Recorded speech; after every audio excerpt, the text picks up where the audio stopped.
Women commission September 16ನೇ ತಾರೀಕು film chamber ಮೇಲೆ ಒತ್ತಡ ಹಾಕಿ ಒಂದು ಈ ವಿಚಾರ ಕರ್ನಾಟಕಕ್ಕೆ ಒಂದು ಹೇಮಾ ಕಮಿಟಿ ರಿಪೋರ್ಟ್ ಬೇಕು ಅನ್ನೋದಕ್ಕೆ ಸಂಬಂಧಪಟ್ಟಂಗೆ ಒಂದು ಸಭೆ ನೀವು ಕರಿಬೇಕು ಅಂತ ಒತ್ತಡ ಹಾಕಿರೋದ್ರಿಂದ ಸೆಪ್ಟೆಂಬರ್ 16ನೇ ತಾರೀಕು ಫಿಲ್ಮ್ ಚೇಂಬರು 11:30ವರೆಗೆ ಅನೇಕ ಜನ ಮತ್ತೆ ಎಲ್ಲ ಕನ್ನಡ ಚಿತ್ರರಂಗದ ಮಹಿಳೆಯರು ಎಲ್ಲ ಡಿಪಾರ್ಟ್ಮೆಂಟ್ಸ್ ಮಹಿಳೆಯರನ್ನ ಕರೆಸಿದ್ದಾರೆ.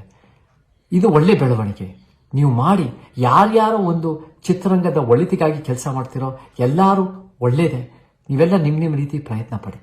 ಆದರೆ ನಾವೇನು ನಿರೀಕ್ಷೆ ಮಾಡ್ತೀವಿ, ಏನು ಕೇಳ್ಕೊಂತೀವಿ ಅಂದರೆ ಫಿಲ್ಮ್ ಚೇಂಬರ್ ಅವರೇ, ನೀವೆಲ್ಲ ನಿನ್ನೆ ಮೊನ್ನೆಯಿಂದ ಬಹಳ ಬಾಯಿಗೆ ಬಂದಂಗೆ ಮಾತಾಡಿದ್ದೀರಾ, ಬಹಳ ಕ್ರೂರತೆಯಿಂದ ಮಾತಾಡಿದ್ದೀರಾ. ನೀವೆಲ್ಲ ಅವತ್ತು ಸೆಪ್ಟೆಂಬರ್ 16ನೇ ತಾರೀಕು ಆ ಕ್ರೂರತೆಯ ಮಾತುಗಳನ್ನು ಮಾತಾಡಕ್ಕೆ ಹೋಗಬೇಡಿ ಅಂತ ಕೇಳ್ತೀವಿ. ನೀವೇನು ಮಾಡಬೇಕು ಅಂದರೆ ಈ ಒಂದು ಮಹಿಳೆಯರು ಅನುಭವಿಸಿರೋ ಕಷ್ಟಗಳನ್ನ ಕೇಳಿಸ್ಕೊಳ್ಳಿ. ಅವರ ದೃಷ್ಟಿಕೋನದಿಂದ ಸಮಾಜ ನೋಡೋಕ್ಕೆ ಪ್ರಯತ್ನ ಪಡಿ.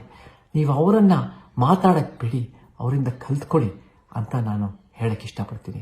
ನೀವು ಅದನ್ನು ಮಾಡ್ತೀರಾ. ಮತ್ತು ಮಹಿಳೆಯರೇ, ಮತ್ತು ಯಾರ್ಯಾರು ನಿಮಗೆ ಈ ಥರ ಅನ್ಯಾಯ ಆಗಿದೆಯೋ, ಲೈಂಗಿಕ ಕಿರುಕುಳ, ದೌರ್ಜನ್ಯ ಮತ್ತು ಅಸಮಾನತೆಯಲ್ಲಿ ಕೂಡಿರೋ ವ್ಯವಸ್ಥೆಯಲ್ಲಿ ಬಲಿಯಾಗಿದ್ದರು, ನೀವೆಲ್ಲರೂ ಹೋಗಿ ನಿಂತ್ಕೊಂಡು ಹೇಳ್ಕೊಳ್ಳಿ ಧೈರ್ಯದಿಂದ, ಗಟ್ಟಿಯಾಗಿ. ಯಾಕಂದರೆ ನಿಮ್ಮ ಗಟ್ಟಿ ಧ್ವನಿಯಿಂದನೇ ನಮಗೆ ಏನಾದರೂ ಬದಲಾವಣೆ ಆಗಕ್ಕೆ ಸಾಧ್ಯ.